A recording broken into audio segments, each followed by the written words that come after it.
Hey everyone, Paul ISM. Welcome to part 2 of our Model Factory 112 Ferrari 250 GTO.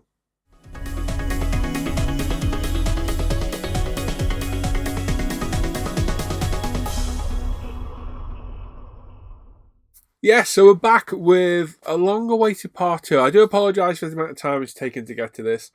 I am all over the place trying to finish off different projects, and this has been half filmed for about 10 days or so. I got halfway through, stopped work on something else, Trying to catch up with my projects at the minute is becoming a bit of a nightmare. So apologies for the delay, but we're back with part 2.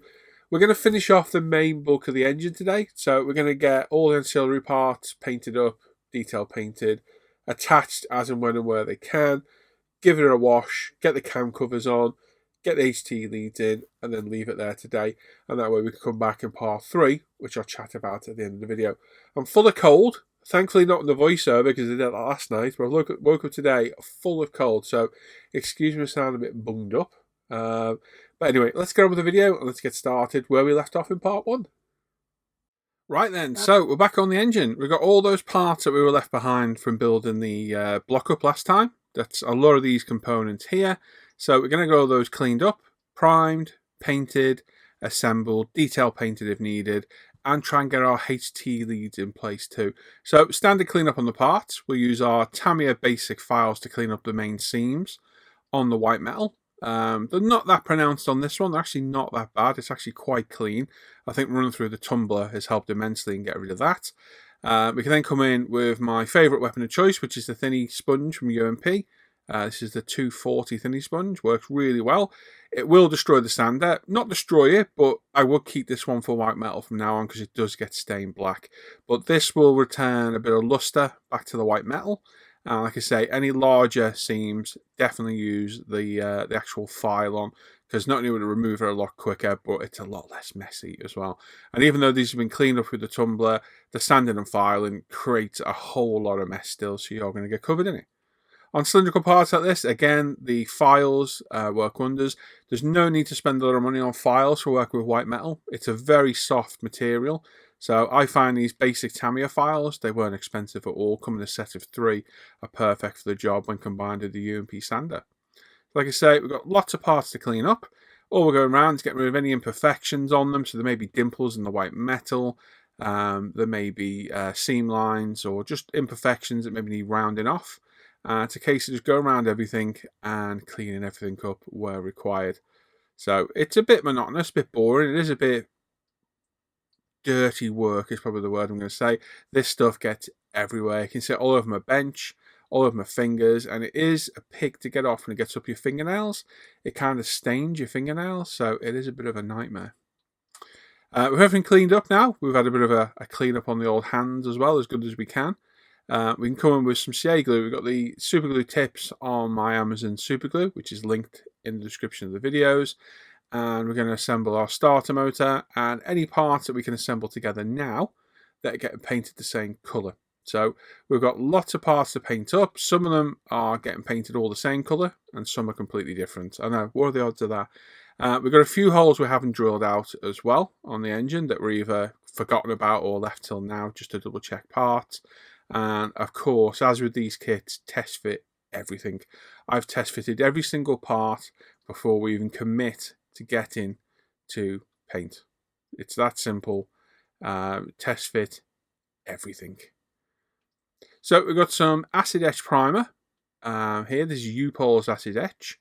We've got the engine mounted on an old bottle of paint. I think I've been using it to mix paint. And we're just going to give this a few coats of acid etch primer. I'm just blowing off any dust for now because the engine's been sat around for a little bit. A couple of coats of this to get a nice primer level layer down. I would recommend using the etch primer on metal. It does adhere a lot better than standard primer. It's quite thick. It's actually quite enjoyable to spray, to be honest. We're going through the UMP Apex here. It's the perfect tool for the job. This is the 0.2mm needle. The point through will work fine, as too does the Iwata HPC Plus, because I used it the other day. So not really fussy on the actual airbrushes used. So it's a nice easy primer to spray. Incidentally, sorry for the delay in getting part of this out. I am backlogged on builds. I've got a lot of commitment to the minute with builds from things have been given to review and build, to builds I want to do myself, and some of the projects are taking a little bit longer to progress than I would have liked, but we're here now. We're going to get this engine mostly detailed today, and then we'll come back in part 3 later on and assemble all the carbs and the distributors and that, which are going to take quite a bit of work. Got the cylinder head covers here, the cam covers, sorry.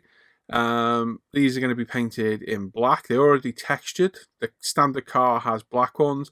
Admittedly, they would have looked absolutely fantastic in red, but it's not true to form of the real car, so we will be going black. Lots of parts to prime in the meantime, and like I say, they're all just getting a nice even coat of acid etch primer. Incidentally, if you like my videos, if you would like to contribute something back, I have a Patreon. It's linked in the description down below. You can join, select a tier, whichever level you want to go. They've all got different benefits and pluses. You can get early access to videos. You can get Patreon exclusive builds, Patreon exclusive how-tos, Patreon exclusive live streams. There's a supporter group on Facebook, a supporter group Messenger on Facebook, where there's about 60 of us in. We'll all have a chat and a laugh and a joke and share modelling stories.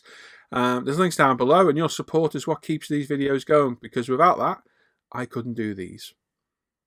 Anyway, the acid etch primer has now dried, and we're going to prime in Mr. Surfacer 1500 black.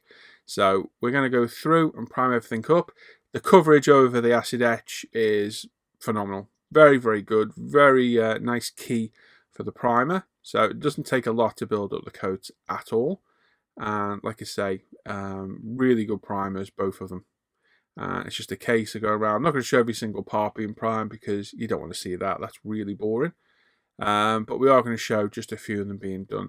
So we've got a handful of parts that are going to be sprayed anything but black. All the rest that are getting primed in black will be sprayed metallic. But we've got 1 or 2 colour parts. I think we've got an oil filter to do. And there's something else. I forget what it is now. But we have got a few parts to paint in different colours.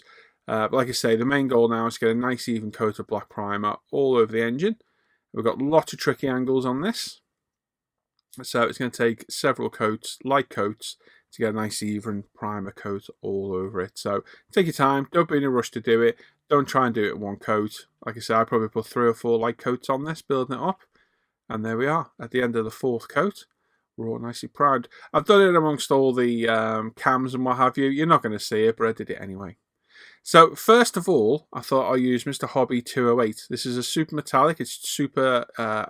duraluminum, sorry, it is. I thought this would be an appropriate colour. I sprayed the engine in it. It looked okay. Now, I like my engines to have a little bit of a sheen to them. I think they don't look as good when they're in a duller aluminium. So I painted it in this, and then later on opted to spray it in superfine silver. It just wasn't the colour I was looking for this. It was a little bit too, not dull, it just didn't have that pop that would draw you to the metallic look of the engine, which is hard to do in scale because we don't want it to look too shiny and out of sort or out of scale. But we want to give it enough to think, wow, that's a nice metallic finish. So, like I say, we gave it several coats of the duraluminum from Mr. Hobby Super Metallics. It lays down beautiful for the UMP Apex at about 18 psi. Several coats of this. Again, it's a tricky part to paint this because it's so multi-angle and multi-directional. So don't be worried. Don't try and get it all on one pass. Concentrate on getting coverage in corners and that rather than overall coverage everywhere else. But these are beautiful metallic paints. Very highly pigmented. Very small metallic particles in there. So they lay down absolutely beautiful. This has been thinned about 50% with Mr. Hobby Rapid Thinner. And like I said, about 18 psi for the UMP Apex. It lays down absolutely beautiful. There you go. After 3 or 4 light coats of that, we've got some nice coverage on the engine. It's a beautiful colour. It does look good. It just doesn't have that sheen I would like. I'd just like it to have a little bit of sheen because I'm going to put a wash on this and that will take the shine back a little bit. A lot of the other metallic parts we're going to do in the same colour because they are mating surfaces. And like I say, as you can see, the coverage on this paint is phenomenal. It is very good, and you can almost do it in one sitting. It dries that fast. My hobby room is always warm, normally always around 20, 23 degrees, and paint does dry nice and quick in here. Like I say, you can almost get it in one coat, because by the time you sprayed the bottom of it, go onto the top and come back, it's already dry. Now the starter motor, the centre of this is staying black, so I've masked this off with some Tamiya. I think that's the 10mm tape. Again, just going to give it a couple of light coats. You can leave that to dry. We don't need to detail paint that. That can just be left as is when it's unmasked. And here we are. Like I said, decided, no, not quite happy with that colour. So I've got some Mr. Hobby super metallic, super fine silver. I'm just going to give it a couple of light coats of this and just give the engine a little bit of a sheen. It's up to you. It's personal choice on the colours. It really, really is. You might want to do a fully flat aluminium engine. Find reference pictures, pick your colour, and go from there. It's the best advice I can give. That's been dry now for a few days. We're going to assemble all the ancillary parts on the engine. So we're going to get a lot of the start motor on, oil filter on. We're going to get the cam covers on. The rail for the HT leads can go on as well. But we've got some fiddly PE to bend now. So we cut it off the fret. We're going to trim it up with our Zoron PE shears. Clean up with the Tamiya diamond file. And then pop it in our Tamiya bending tweezers. And just bend it over. There's 4 of them in total. Very, very fiddly parts. So we had to drill these parts out. I think we did that in the last video with the procs on, if you remember. And there's little holes for these to mount on. Unbelievably fiddly. I did this over the space of, I think it was about a day and a half. And it's just very fiddly work. I have my Tamiya visor on, my Optivisor, so I could see. And yes, very tricky work. This takes a very steady hand and a lot of patience as well. So these kits aren't for the faint-hearted. They are a lot of work. And this isn't even any of the difficult parts. This is pretty straightforward. So we need to get both of those in place. Make sure they're all lined up and nice and straight. Like so. And then we can start with our ignition leads. Now, the kit called out for 0.6mm cord. There was no 6mm cord in my kit. There was some wire that was thinner and very stiff. So I opted to use some of my hookup wire that Alan gave me. Now, as you can see on the right, you can see that, let me see, sewing machine spool holder, isn't it? That's what it is. Perfect for holding wires. That was a fantastic trick passed on to me by Sam Connolly. So thank you, Sam. Absolute legend for that one. Really cool. You can wrap all your wires in there and they're kept nice and safe in that container. So really helpful. I've got my wonderful metal cutters, which my buddy Andy Callis gave me many moons ago. These things are excellent. And we're just going to trim the end so it's nice and flush. At first I stripped it, thinking I was going to put the stripped end of the wire in. And then I looked at the holes and realised, nope, we're going to have to pop the whole thing in there. So just weighing it up, having a little look, and thinking, yeah, we're not going to need the stripped end. We're going to be nice and flush, like so. And then it's a case of a little dab of glue, a yabba dabba do, in there. Pop it in the hole, hold it for a second or two. Let the CA glue do its job. This is the cheap stuff from Amazon. Works absolutely brilliant. There's links in the description. If you go to my Amazon store, look for the twin pack of CA glues. I've had this bottle open now for nearly a year. Probably about nearly 10 months now. Still going strong. Works absolutely perfect. And it's near instant grab. Very strong. And like I say, we're going to go through and put all these leads on and just leave an appropriate length of excess lead. Because we're going to glue that onto the rocker cover then, and then we can feed the HT leads where they need to go. So always handy to have a good supply of wire. I've got a nice little supply of wire there. The hookup wire you can get for electronics is good. It's got an outer diameter of about 0.45mm, I think this stuff has got. And I've got some very small micro cable, which is about 0.25. So a whole myriad of different sized larger cables. The smaller they are, the harder they are to find, but you can get them out there. And there we go, there's all our leads in. I've got some kicker on a brush, and I'm just very lightly dabbing it on to make sure that it's all set. We've got a starter motor, which just needs the very end of the, is that the solenoid? I think that's a solenoid, isn't it? Painting up. So we're going to brush paint that with some model colour black, thinned with a drop of water. There we go. Covers really well. Nice steady hand. It's always nice to get better bit of brush painting. And then we've got lots of parts to glue in place. So I'm not going to pretend to know what they are because I'm hopeless. My buddy Jamie B, who builds and manufactures Hiro kits, you might see him on the morning shows with me. very kindly bought me a Ferrari GTO book for Christmas. Thank you for that, buddy. It's been proven very useful on this, looking at parts to see what colour things are. It's one of the Haynes manuals. You can get them on Amazon. They're not that dear either. They're a very good price, and tells you all about the history of the cars, shows pictures of the engine bays and what have you. Good for reference. But you can see, using that superfine silver, the engine has a nice bit of a sheen to it. And that's what I want. That little bit of reflectiveness is what I wanted. It makes it look more real once it's dulled down with a wash, in my opinion. And like I said, we've got lots of components to go in place. I'm trying to remember what is what here now. And I'm useless with engine parts, especially on old engines like this. So that could be a water pump. Could be a water pump. It has a pipe back into the engine. So is that a water pump? Does anybody know? Is anybody out there? Let me know. So yeah, we glue that part in. Quick test fit of this piece. I would recommend test fitting everything on these models. Anything and everything that needs attaching together, test fit it. I think that's safe to say for any models. On the Model Factory Heroes, even more so, because the likelihood of getting problems of things fitting is ultimately high, very high. So being pre-warned is pre-warned's pre-armed. That's the right term, isn't it? I think it's well worth test fitting everything, because as you see, I just put a couple of glue dabs on. It's already been test fitted before we even went to paint, and I know everything fits. There we go. Just move that around a touch. And there we go. And then we've got these parts at the top. I think these are these breathers? I'm not sure what these are. They're very tricky to glue in place though. So there's one of those on each side. And then there's a piece that goes on top. On the real car, it does look like a breather to me, is a very high shine chrome. So I left that part separate and didn't prime or paint it. And you'll see what we do that in a bit. We're going to polish it up with a buffer.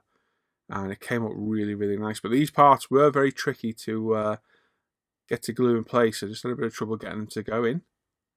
And then we've got the very end covers for the timing gear, which again were painted in semi-gloss black.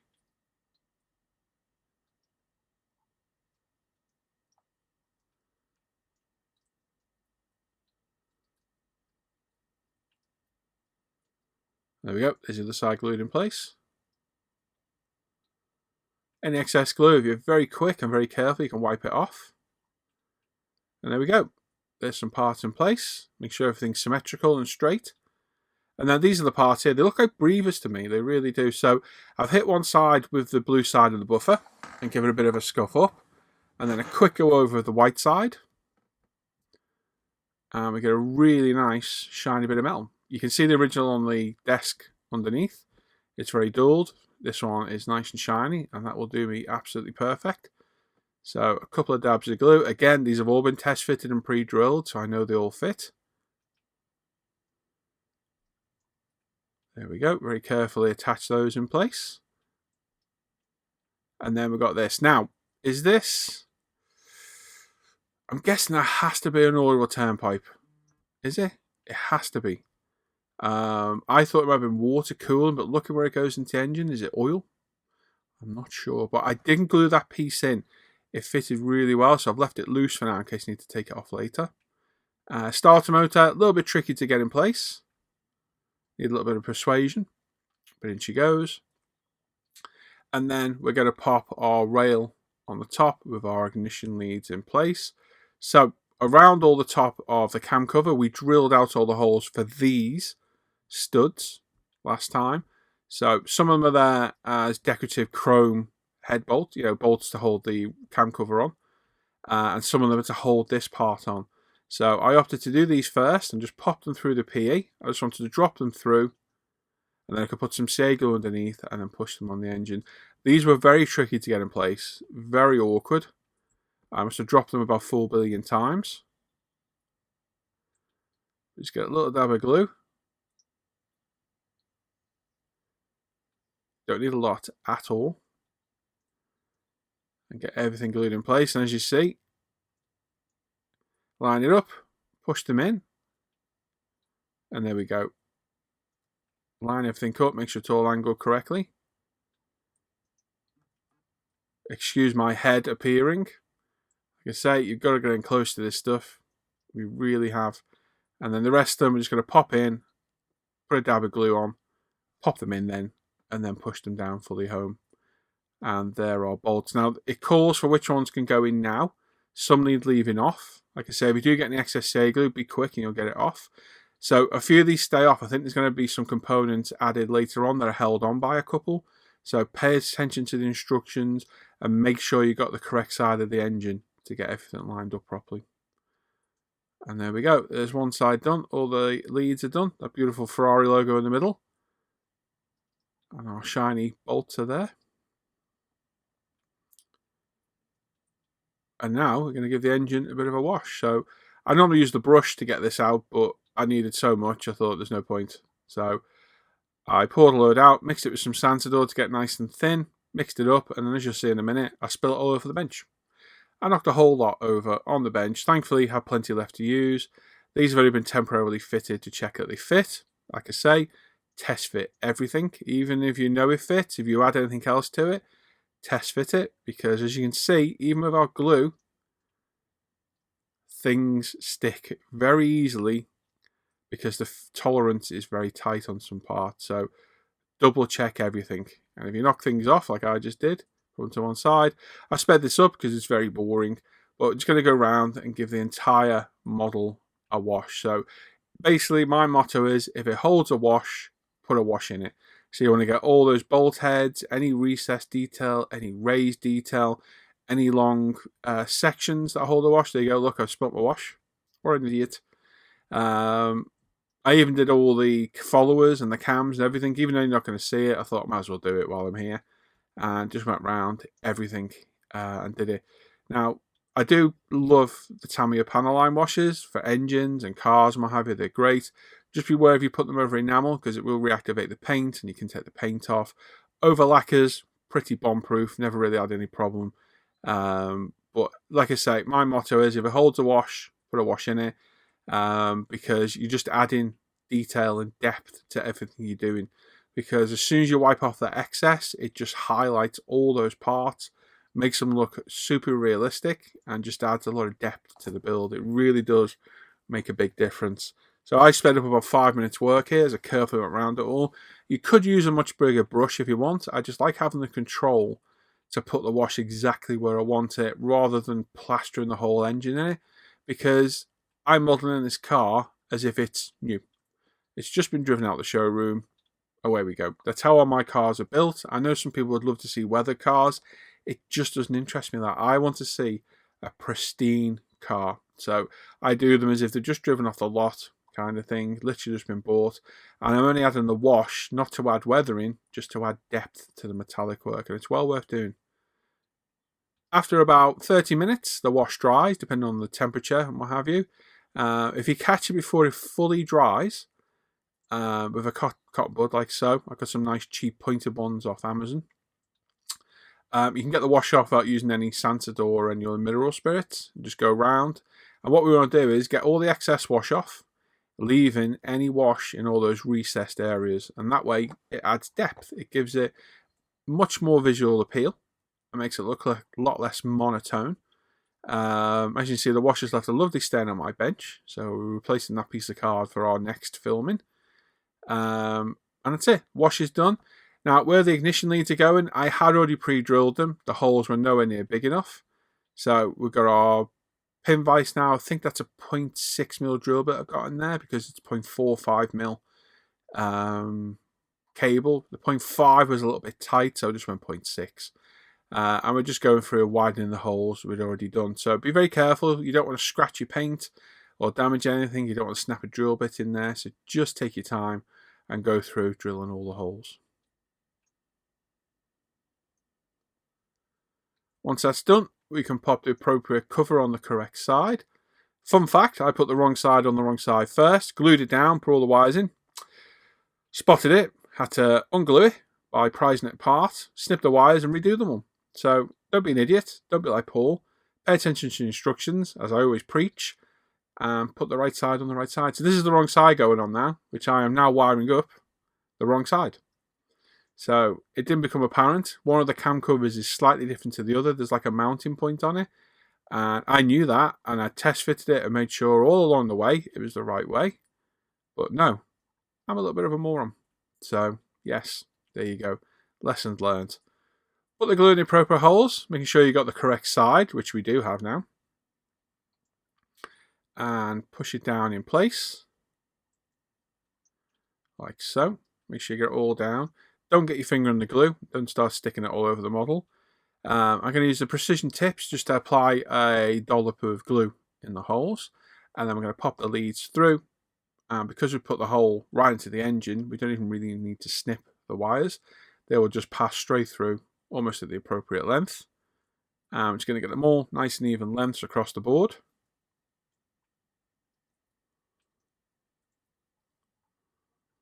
There we go. Get them all symmetrical. And pop them all in the holes. These tweezers, nice precision tweezers, are a must for doing work like these. They are. Don't skimp on your tools. Yes, you can get away with using cheap tools, but the more expensive tools, it sounds so elitist to say this, the expensive tools will outlast cheaper tools tenfold, and they're so much nicer to use. And these are Sizo tweezers. We used to sell them at UMP, and when I say expensive, they're £12 a set, so it's not earth-shatteringly expensive, but they are fantastic. They are ultra precise, and yeah, one of my favourite tools at the minute. Like I say, I've zoomed in here so you can see what I'm doing. So like I say, we put the CA glue in the hole. We then pop the wire in to the appropriate depth we want. Move it around to see where we get it. And there we go. Job done. Oil filter's been painted. I've done this in an orange colour that I do my American engines in. It's an orangey red, which looks like the original. And there we go. This is where we're going to leave it today. All the ancillaries are on. We've got a wash on there to add a bit of depth. It's far from finished. Far from finished, this. But this was a good point to leave this today, because when we come back next time, we've got carburetors to assemble, linkages, distributors to do. It's going to be a lot of work. So I thought it was an appropriate point to leave this today. So there we go. That's where we're at today. That is the engine, main components all attached, ready to go now. It's looking all right. It's going to need, I think it's going to need a bit more of a wash on it. I think what I might do is do that larger wash I mentioned before in the video. Rather than give it a pin wash, I might really dilute down that black wash and give it a full wash all over, remove it, and I think it might add a bit more depth to it. I'll see. But there's still lots of components to go on there, and in part 3, we've got all the carburetors to build, the linkages, which look to be a bit of a nightmare. We've got the distributors to build and wire up as well, and a few other components. So this is going to be quite a few stages of the engine build, I think, before we move on to framework and what have you. So I hope you like this, and I hope you're enjoying the build so far. It is a tricky little build. It's a big old engine. It's certainly a heft, but I think it's looking good. And I think once we get all the parts together, give a bit more of a wash, add a bit more depth to it, I think it's going to look really good. But it's gone together fairly well so far. Not too bad at all. I would definitely go with that test fit, test fit, test fit mantra. Test fit every part, everything, so that when you're painted and assembled, you'll know it'll all fit in, no problem at all. And even when you know it will, test fit again once it's painted before you commit to putting glue in there, because you don't want to get something glued halfway in and realise it doesn't go fully home. So test fit everything on these kits. I can't stress that enough. They need test fitting everything more than once. So hopefully that will reiterate that enough for you. So that's it. That's where we're at today. I currently have part 2 of the LFA is all edited, just needs voiceover and release, and so that'll be up in a few days. And part 3 of the Civic is up on Patreon. That's a Patreon exclusive build. To watch that, you're going to become a tier 3 or higher patron. There's links down below if you want to become one. And obviously all these videos go on in a release for the patron. So I release them on Patreon in the order that I film them. On ISM, I do them in blocks. So you'll get all the LFA build together. Then you'll get a block of Ferrari videos together. Just because of the feedback I've had, people prefer to see the full builds of the plastic kits in one go. So that's it. So if you want to see them in their conterminous order, become a patron. You can down below. And if not, wait to, it's probably 6 to 8 weeks at the minute, and they'll appear on ISM in the order that I put them up at. So yes, there we go. Like I say, links down below to become a patron. Loads of perks to doing this. Have a look at that. There's all links down below to everything associated with myself, the forum, the Facebook page, UMP Retail, Off Air Hangout group, Live the Bench, everything. There's a link to my Scalemates, so you can go look at my stats. There's an email address if you want to get in touch with me. And as always, give the video a thumbs up. Give the video bell a hit so you get notified of all the latest videos. Make sure you subscribe and leave a comment. Love reading all your feedback on the videos. So it's always interesting to see what you think.